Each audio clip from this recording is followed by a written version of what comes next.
I want to hear why, but do you think that calling Elon Musk a dick is effective messaging? Okay, we can do this together. We can show the American people there's like a little bit of waste here. You gotta love Jared Moskowitz. Why? Because he understands what I say almost every day. You really want to upset these thick-headed humps? Make fun of them. They're not bright, they lack any sense of irony, and their biggest fear is being laughed at. So today, let's focus on two things. The first is the ongoing Signalgate fiasco that just today cost the Director of National Intelligence his job for texting war plans like 14-year-old girls who saw a cute boy at the mall. And it was almost funny when Six-Pack Pete denied they were war plans when every retired general said, yeah, that's what they are. As I also stated yesterday, nobody's texting war plans. And who knows, 5 o'clock Hegseth might be next. The president stands strongly behind Secretary Hegseth. Shoot, next month he might have his own show on Newsmax where he can start drinking at noon and lock up a few interns in his office. So anyway, Representative Moskowitz, with an assist from Eric Swalwell, sticks it to him and good. It's always good, like when we have something that's bipartisan, to point it out because it happens so little around here anymore. But rather than giving like a really big, long speech, I feel like I could just use this, and this will tell you that I think it's good, right? So like that's a fist, American flag, fire. So I'll just, from now on, when we do things where like we agree, I'll just hold this up rather than giving like a really big, long speech. So job well done, guys. Would the gentleman yield? Sure, I'll yield. But I'm not sure everybody recognizes the reference there. Would you explain where that comes from? Yeah, so this is how when we're in like a chat with friends, right, where we're like having a casual chat about like where we're dropping missiles. Are you talking about a public chat room? Yeah, but like, and with friends, and we're just like, you know, hamming about who we're gonna bomb and all of that. But we agree, we fist American flag fire. So I'm holding this up. I think we could just keep the committee shorter if like when we agree, we just hold this up. No, I think you're supposed to have the flexed arm instead of the fist. No, it was just, it was just the fist. What signal chat are you in? Now that's funny and not funny. What would be funny is if we had an emoji for go f yourself, Elon. Oh wait, we do. Yeah! The other part of this conversation is both unfunny and ironic.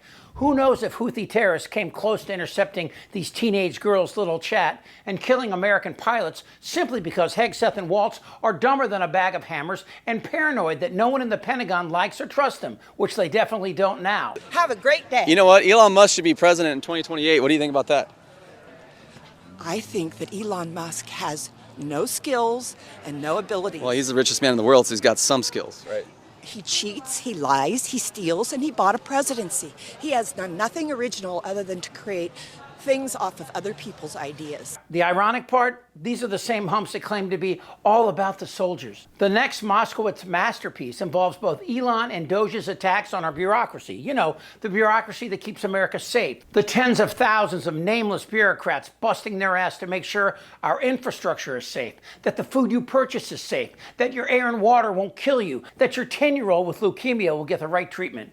I mean, what Musk orchestrated was an act of war against the American people. Now, is there waste in government? Sure, like the hundreds of millions of dollars it costs taxpayers so man-titties can golf every weekend, or the tax cuts for corporations and billionaires, which adds up to the trillions, and yeah, I said trillions, of which a fraction of that could keep these kids with cancer alive. And that is one of the reasons why I make this video. Because you see, we had a bill in Congress to prevent a government shutdown that both Democrats and Republicans agreed on until Elon Musk stepped in. They cut $190 billion from pediatric cancer research. They also cut funding for research on premature labor. My daughter was a 29-weeker. They also cut funding for Down syndrome, sickle cell, and early detection and treatment for cervical and breast cancer. And before anyone comes after me, this is not me being political, okay? Both Democrats and Republicans agreed on this, and I will be the first one to agree with you that our government spending is incredibly wasteful and we do need to cut some stuff, but not from these programs. So Jared Moskowitz took a shot at Musk, Doge, and the rest of these pustulant skin tags with another parody of their hypocrisy. And listen, in the spirit of Doge, I present to you 4 amendments that have over 900 million, some people would say that's $1 billion, okay, of savings to the American people. I decided to Doge your budget. Even though the Doge caucus in Congress is dead, it met twice, I know, I was there. It did nothing, it was never included. Instead, what we got was a executive branch Doge program that fell 80% lower than their goal They left the E out in Doge. They didn't do anything that was efficient. They've not helped government become more efficient, just the dog part.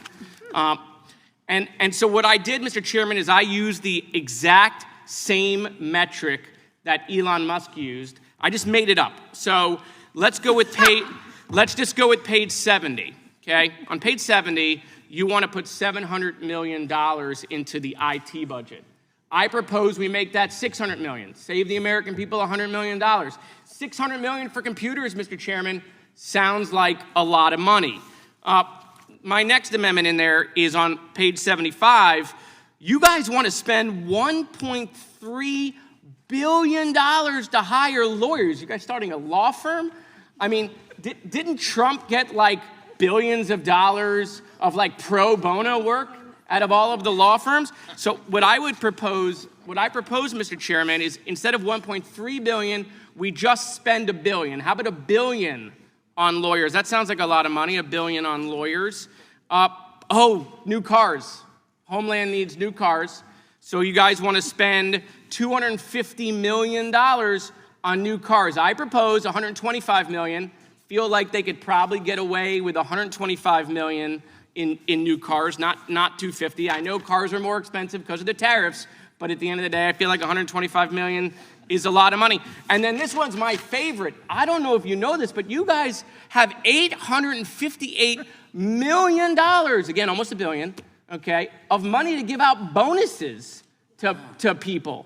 And so listen, bonuses are great when people do good work, but $858 million sounds like a lot of money. That's like a $40,000 bonus to every employee in all of ICE. So how about $500 million? How about $500 million for bonuses, okay? We can do this together. We can show the American people there's like a little bit of waste here, So I can help you capture, Mr. Chairman, $903 million. We can save $1 billion together, show the American people we're serious. Again, hilarious, but to his point, this was never about draining swamps or saving Americans money. This is vengeance by Tiny Fingers against the federal government for his 39 convictions by a jury in a federal court. Because you know this is true. Trump doesn't care about this country, our budget, or if you're MAGA. We need every voter. I don't care about you. I just want your vote. I don't care. What's happening with these cuts is vengeance, pure and simple. So Man-Titties appointed someone like Hegseth, who was a drunk who trapped a woman in his hotel room, assaulted her afterwards, and then paid for her silence. Or Linda McMahon, who's a Secretary of Education, who admits she hadn't read a book in 20 years and whose job is to shut down the department she now heads. And then there's Marco Rubio, who made fun of Trump's penis.